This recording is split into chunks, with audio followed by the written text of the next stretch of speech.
আপনার অনুভূতি জানতে চাই আমি। আপনি সবসময় এই জায়গা বসেন, এই জায়গা এই জায়গায় ট্রেনিং মিটিং, উনি এই জায়গায় কম্পোজার, ওনার রেস্টই করা তো যাই হোক, আমি এর আগে একদিন ওই ঝাঁকাঝাঁকির জন্য অনেক কথা বলছিলাম, তো উনি আজকে বিলিভেল এখানে দাঁড়িয়ে আছেন, এটা সত্যি অনেক ভালো লাগছে। মাহফুজ সাহেব, ভালো কাজ, অনেক আনন্দের, টাকা পাওয়াটা আরো বেশি আনন্দের, এবং কারো কাছ থেকে উপহার পাওয়া এটা অনেক বেশি আনন্দের। সো এই এতগুলো আনন্দ মিলিয়ে এই হট স্টেজে দাঁড়িয়ে এত বড় একটা অডিয়েন্সে আপনি সম্মানিত হয়েছেন, এই সব বিষয় মিলিয়ে আপনার অনুভূতিটা কি সেটা আমাদের সঙ্গে শেয়ার করবেন।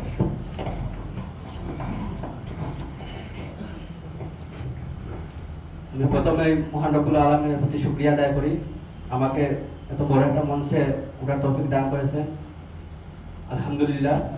তারই সাথে আমি ধন্যবাদ জানাই আমাদের ইয়াসিন আহমদ স্যারকে, আমাকে এখানে কিছু বলার সুযোগ দিয়েছেন। সবাই স্যারের জন্য একটা মিষ্টি করে তালি দিচ্ছি। আসসালামু আলাইকুম। সবাই কেমন আছেন? আলহামদুলিল্লাহ, আল্লাহর অশেষ রহমতে ভালো আছি, সুস্থ আছি, সুস্থ আছি এবং দুপুরে খাওয়া দাওয়ার পরে এখানে আসার, বসার এবং কিছু শোনার তৌফিক দান হয়েছে। তার সাথে আবার আল্লাহ তাআলাকে শুকরিয়া আদায় করি, সবাই বলি আলহামদুলিল্লাহ।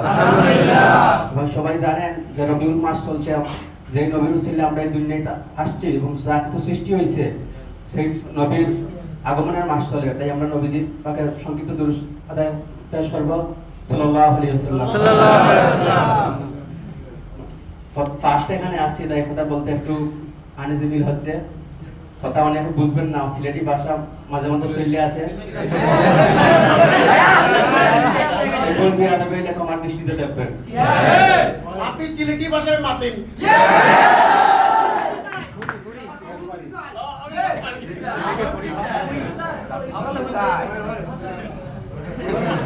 এখানে আসার সবচেয়ে বেশি কারিগর যারা পিছনের, এখানে আমি আসছি, এটা শুধু আমার অবদান না, আমি আসার পিছনে 3-4 জন মানুষের প্রচুর কষ্ট করছে তারা, তাদের মধ্যে একজন সজীব বস, মনির বস, আমাদের তেহরান বস, ইরান থেকে তেহরান, তাদের জন্য সবাই একটা মিষ্টি করে তালি দিবেন।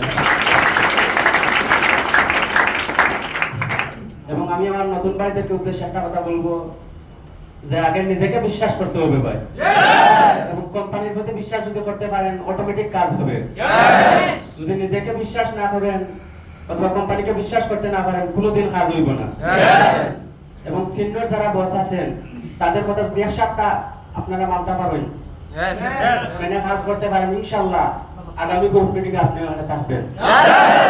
সিনিয়ররা কোনো সময় আমাদের বাদ কিছু চায় না, তারা আমাদের ফ্যামিলির মতন।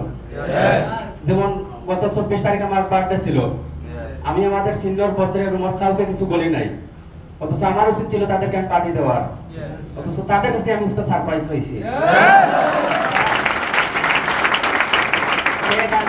বিরিয়ানি পার্টি দিচ্ছে, তারা যদি আমার ফ্যামিলির মতো তারা আমার প্রাপ্ত না, তাহলে তারা এটা কোনো সময় করতো না। তাদের কি দরকার নিজের পকেটের টাকা খরচ করে আমাকে উইশ করার? তাই সবাই যাদের রুমের সিনিয়র বস আছেন তাদেরকে সবাই মানবেন, তাদের কথাগুলো মানবেন, মিটিং এ যা কথাগুলো ওগুলো স্মরণ করবেন, ইনশাআল্লাহ সবাই এখানে আসতে পারবেন। আমি আমার কথা বেশি বাড়াইবো না, সবাই আমার জন্য দোয়া করবেন, আপনাদের ভালো কিছু করতে পারি, আমি আপনাদের জন্য দোয়া করবো।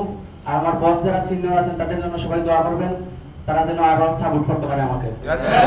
সবাই ভালো থাকেন, সুস্থ থাকেন, আসসালামু আলাইকুম।